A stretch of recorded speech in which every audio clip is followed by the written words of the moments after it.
I agree. Of course, students should know who Thomas Edison was, and it's hard for me to imagine any serious history course in which Thomas Edison was not a part of the curriculum.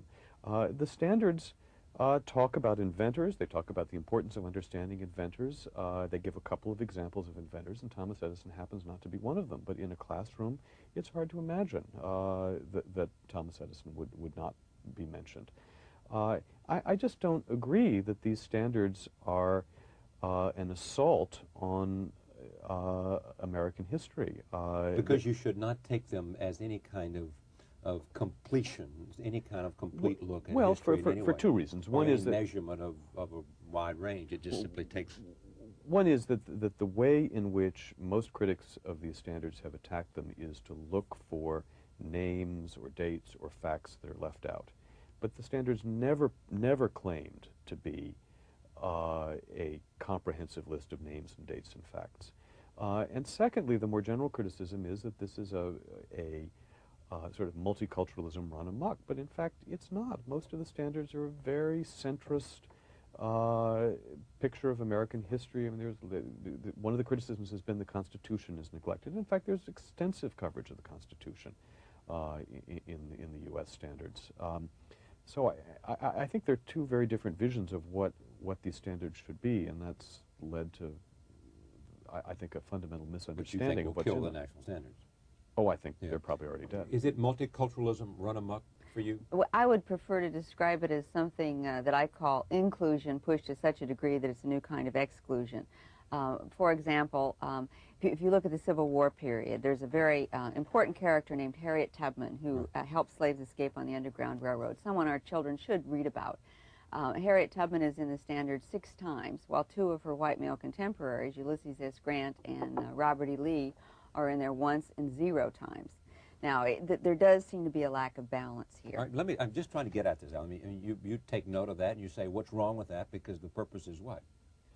Well, I mean, I'm not defending every item in the standards. Well, would you defend that one then? Just take that one. Well, I could think of a defense of that one. I mean, the standards. There are 2 parts of this document. There are the standards, which are a set of questions about the past that students should be able to answer, and then below them are various examples of ways that teachers might go about telling students about different parts of American history.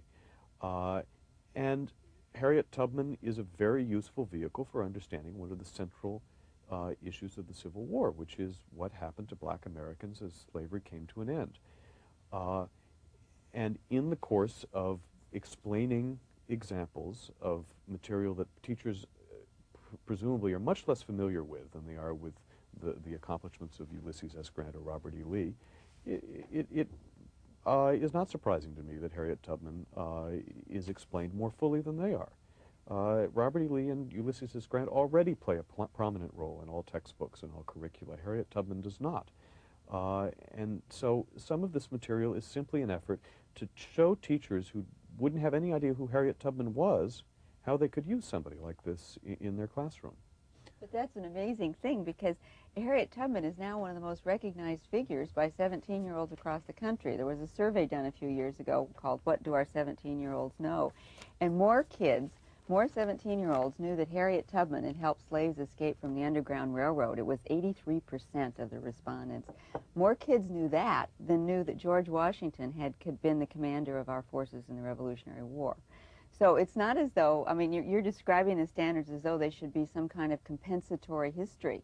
In this particular instance, there's no compensation. I'm not describing. The standards are a guide for teachers. They're designed to help teachers know how to present material in the classroom. They're not designed to be an outline or a guide to the factual material that students learn.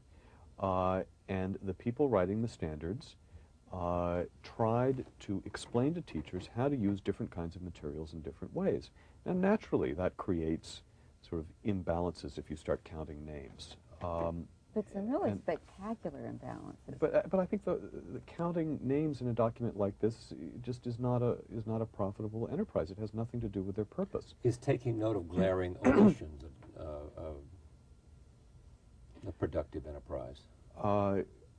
Well, it depends on what you call a glaring Well, I'm omission. saying, well, I mean, let's